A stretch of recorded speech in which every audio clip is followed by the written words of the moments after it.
We can do this too. Oh, where are we going? Oh, where are we going? Okay, hello. Good morning, beloveds.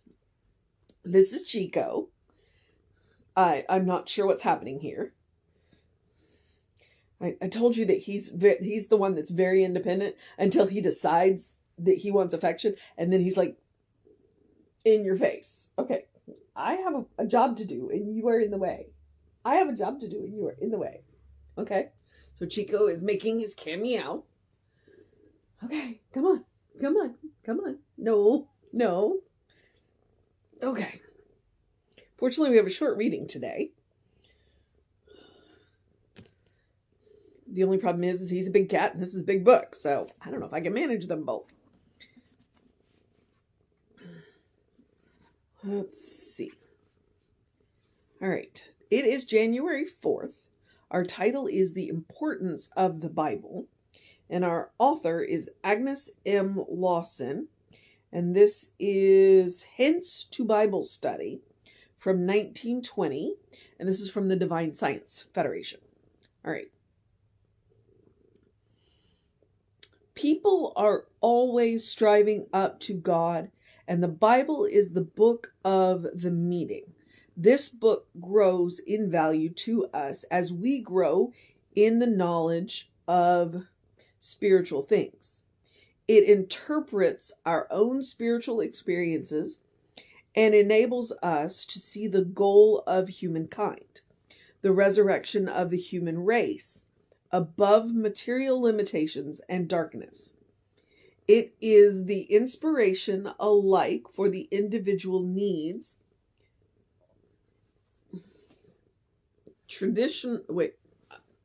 Okay, you are seriously, I cannot figure out. National needs and international aspirations. Where are you going? It inspires the artist, the literature, the musician, the merchant, and the housewife. It comforts the sorrowing and heals the sick in mind and body. It reveals our relation to God and inspires our association with our fellow people, to reach a closer affiliation. It is therefore not only the book of the meeting of God and people. It is the book of the meeting of people and people. For we never meet our fellow people until we meet them in spirit. Okay.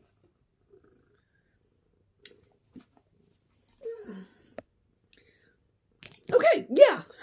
The only one that worried me a little bit was when she said national. That's a conversation that we are currently having, and the problem with the problem with national is the Bible isn't the only sacred literature out there. Okay, so that's one of the things that we want to keep in mind. And that's one of the things that Science of Mind does keep in mind. Science of Mind, when Ernest got started, one of the things that he did was he read everything he could get his hands on. So we know he read the Quran. We know he read the Bhagavad Gita. We know he read the Upanishads, both of which are Hindu texts. And then I'm pretty sure he read several Buddhist texts as well, or I may have the Bhagavad Gita. No, I don't know.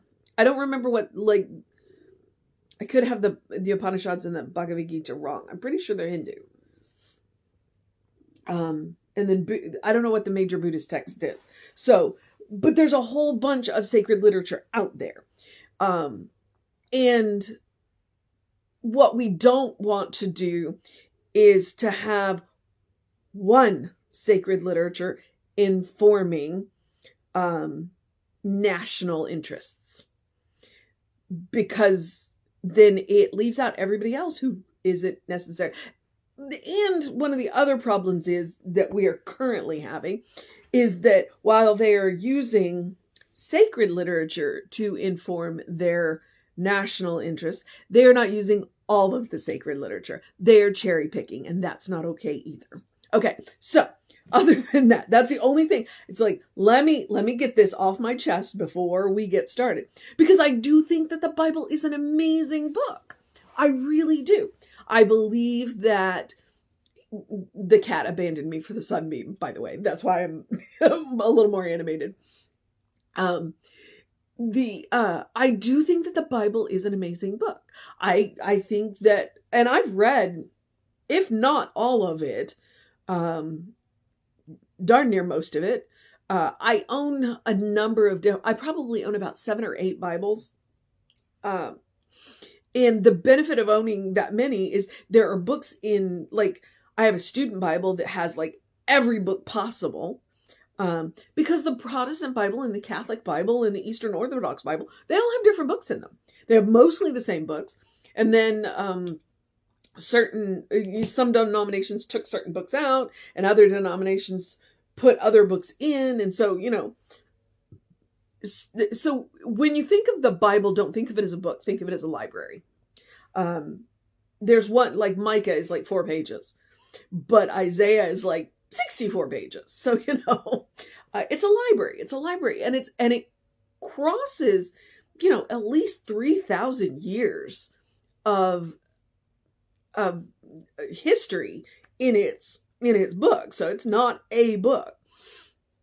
And we can definitely use it to inform how we meet God and how we meet each other, and the Bible definitely does inspire, poetry and literature and artists and musicians. I mean, go back and look at a lot of some of the great masters. Their paintings are directly inspired from stories from the Bible.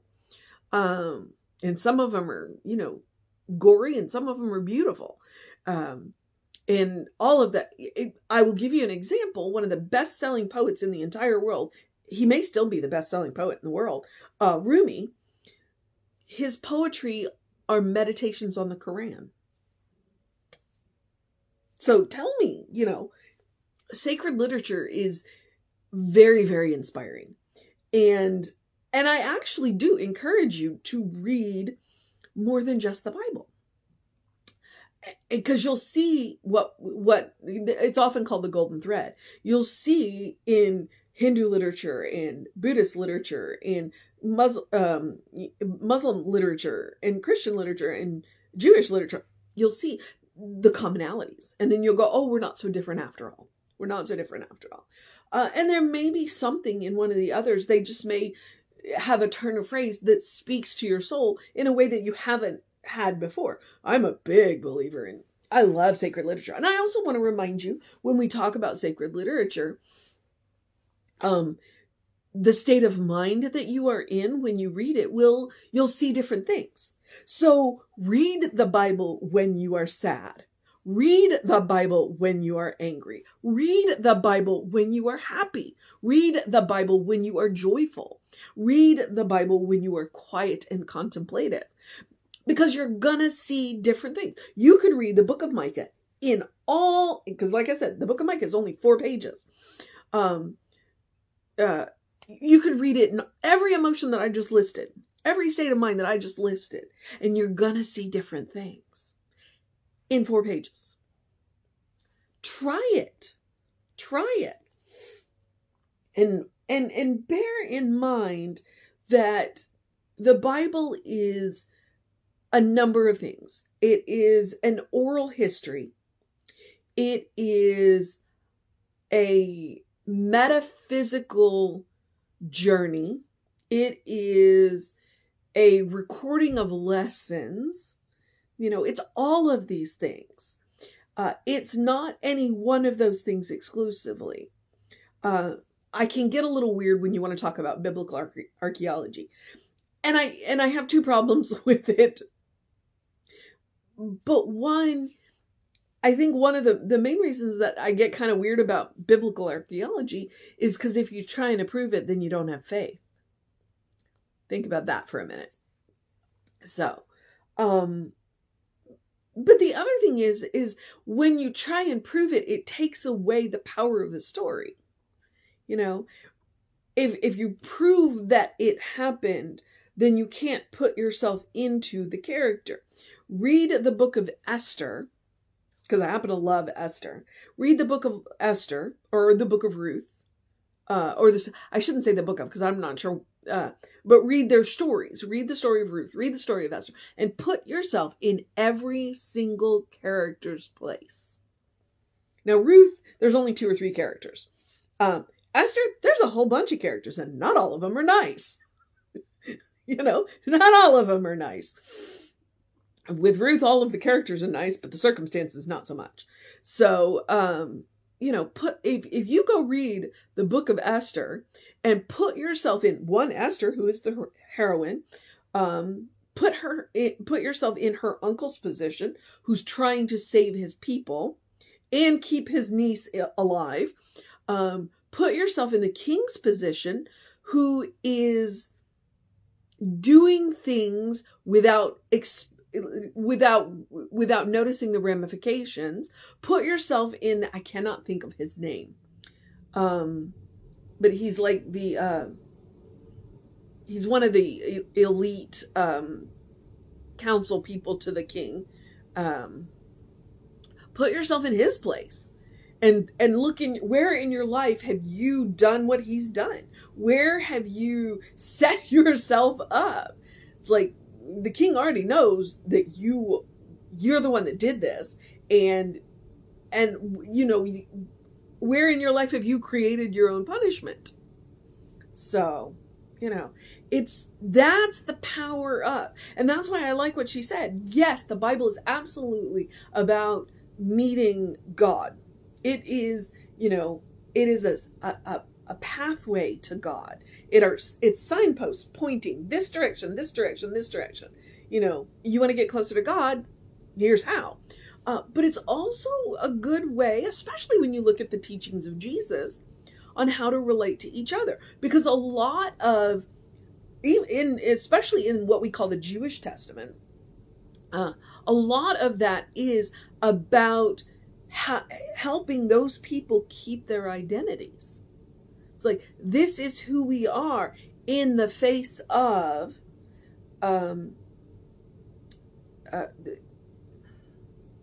exile. That's the word I wanted. It was like I was running through my words. Exile. When, because that's what a lot of Isaiah is. It's like when they were in exile in, I believe, Babylon. How do we keep our identity as a people? How do we keep from getting sucked into the Babylonian religion and culture? How do we keep our identity? And that's one of those things that is really important about sacred literature, is it can help you keep your identity, who you are, in the midst of the material world. And it will help to strengthen the relationship between you and the source of your own being. So, you want to talk about the importance of the Bible? There you go. I just want to remind you that it does include all sacred literature. So, feel free to explore other sacred literature. I will remind you that the Jewish people, the Christian people, and the Muslim people are all considered people of the book. You know, they all use the same books. They do. So, so read their stuff. Read their stuff. And then take everything you read with a grain of salt. And remember that a lot of it is metaphorical. And we have no business basing national laws on sacred literature. That's, yeah. What Jesus said, render unto Caesar what is Caesar's, and render unto God what is God's.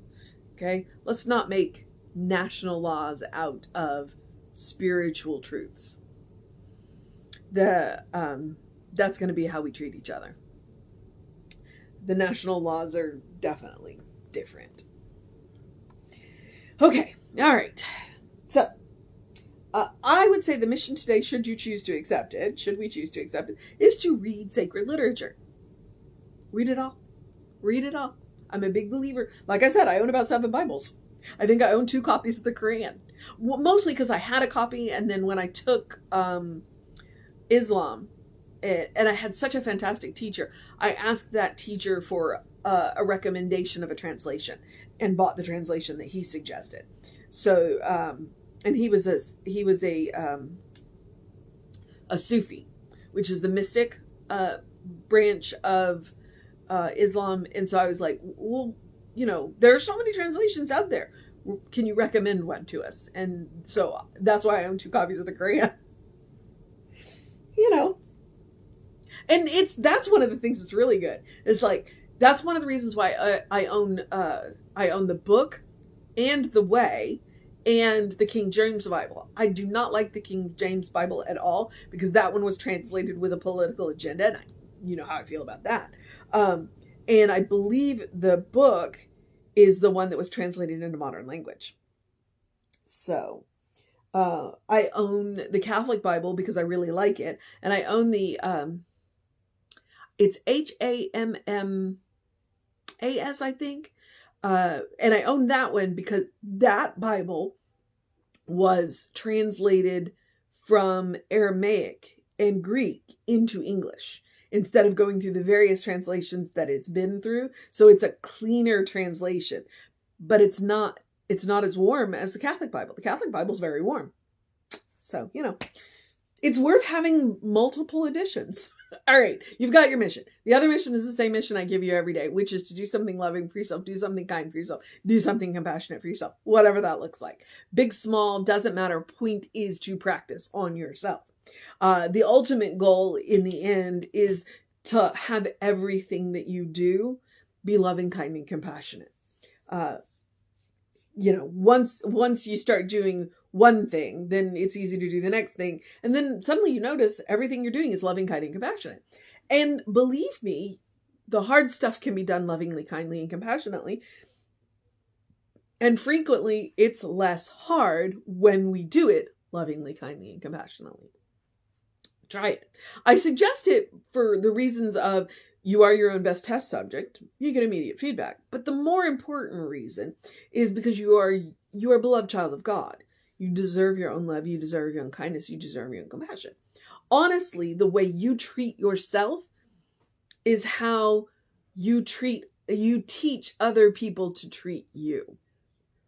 So it's not just about when you treat other people lovingly, kindly, and compassionately, but when they see you treating yourself lovingly, kindly, and compassionately, and then you don't put up with anything other than being treated lovingly, kindly, and compassionately, the world works better. Yeah, I have an ulterior motive, and I'm not shy about telling you. All right, so some basic suggestions. Take a deep breath before you speak. Give yourself a moment to respond instead of react. Give yourself a moment to think about what's about to come flying out of your mouth. Because it's easier to think about it than to make up for something that you didn't mean to say. The other one is the human equivalent of turning yourself off and turning yourself back on. Okay? Take a walk, take a nap, take a break. Walking stimulates the oxygen, opens up that blood flow. It might support you in getting a new idea if you're stuck. You know how I feel about naps. I love them. And that literally is turning yourself off, turning yourself back on. And then take a break. Sometimes when we get stymied by something, we don't know what to do. If we go do something else and let it rest in the back of our mind, we will be inspired. So try it. All right. A couple other things about self-care, because this is the spiritual practice of self-care. Eat dessert first. Okay. What I mean by that is don't save the good stuff. Your life is a special occasion. Please treat it as such. So don't wait for a special occasion to wear the fancy clothes, to use the fancy dishware, to do all of that. Make the occasion special. Take an ordinary Tuesday and make it extraordinary. All right? Try it. And then joy. Joy is a quality of God. Therefore, joy is a quality of you. No matter what is going on in the world, no matter what is going on in your life, you still deserve joy. Please make room for it. Please make room for it. Big joys, small joys, you know me, I love the little joys. The little joys add up to the big joys. So whatever it is, make room for it. All right. Yep. I think I'm satisfied. So I am going to give you the rest of the basic suggestion. Do something to engage your mind and your body, whatever that looks like for you. Drink plenty of water. You know how I feel about hydration. It's as important in the middle of the winter because we're running that heat and we don't think about it. We're not sweating, so we don't thinking about it. I just heard that women should have 96 ounces of water. And I'm like, what? And I do try to drink about 84, so I'm getting close. And like men were 100 and something. I forget what there were. Hydrate. Okay. Yes, you will spend a lot of time in the bathroom, but you know what? That'll keep you out of trouble. It's like, I don't have time to get in other people's business. I got to go to the bathroom. So drink plenty of water. Your brain works better. Your skin looks better. Your body works better when you are well hydrated. All right. Wait, there's one more. Oh, early in your day, bright light. It was cloudy for like the last 3 or 4 days, so it was nice to see the sun today. I got a little bit of sun, early morning sun on the face. 5 to 10 minutes is all you need. That will help to reset your circadian rhythms, get you you'll have more energy during the day, you'll sleep better at night, and it'll help you make your vitamin D. It's 5 to 10 minutes between 7 and 9 is the best time for sunlight. If that is out of your schedule, artificial light will work too. If you need more support than you're getting from the light in your house, Google seasonal effect disorder or sun lamps. Okay? At this point, I think they're just light bulbs that you can buy that you can screw in to something you already have. So it shouldn't be expensive. All right. Open the windows of your soul. Allow the breath of heaven to remind you that you do live in heaven right here, right now. It's all around us all the time. Why do I love that quote from Ernest Holmes so much? Well, 1, it reminds us that it's all God. 2, it reminds us that heaven is a state of mind. It is a state of consciousness. It means that once we learn to create that state of mind, create that state of consciousness for ourselves, heaven can be any place we are. So we were in the store when I was at my mortgage paying job the other day. One of the owners actually, we got off to talking about heaven. I know how we got there, but that's another story. And I said, I've already been to heaven. And she went, what? You've already died? No. I said, I've been to Trinity College in Ireland. I have been in that hall of books. That's my idea of heaven. Because we got to talking about, how people's ideas of heaven can be really boring. Well, think about that for a minute. And she was like, oh, okay. And then we let the conversation go because our religious ideals are a little different. And we know this. And so, we know where the lines are and we stay firmly within them. But it occurred to me, I've been to Trinity College. I have been in that enormous library, and that, heaven is a state of mind. It's absolutely a state of mind. So once you learn to create it for yourself, nobody can take it away from you. And heaven can be any place you are. And that's one of the things that I think is so important about that quote from Ernest Holmes. And one of the ways to help you learn to create that heavenly mindset is a quote from Emma Curtis Hopkins. Wrong quote. Look for the good and praise it. Look for the good and praise it. Absolutely counting your blessings. So that's a great way to help you create that mindset.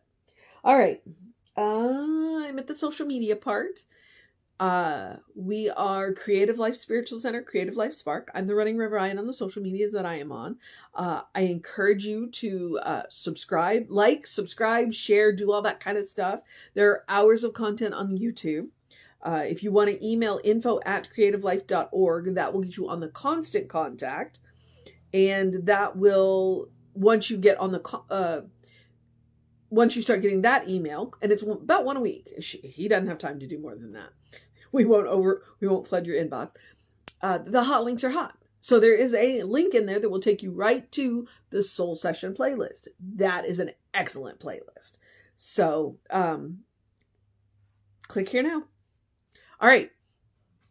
What was I about to say? I don't know. But I'm at the part where I get to encourage you to have a great day, a wondrous day, a fantastic day, a magical day, an enchanted day, a wonderful day, an awesome day, an amazing day. Check out the Sacred Literature Day. A I don't know where this week went day. A don't save the good stuff day. A make room for joy day. A loving day. A kind day. A compassionate day. A good day. And if that is too much pressure, simply have a day. You are enough. Just as you are. You are a beloved child of God, in whom God is well pleased and well represented. All right? You are a brilliant light, a divine spark. You are spirit in motion. You are God in action. Or as Reverend Jesse likes to call us, you are a godling.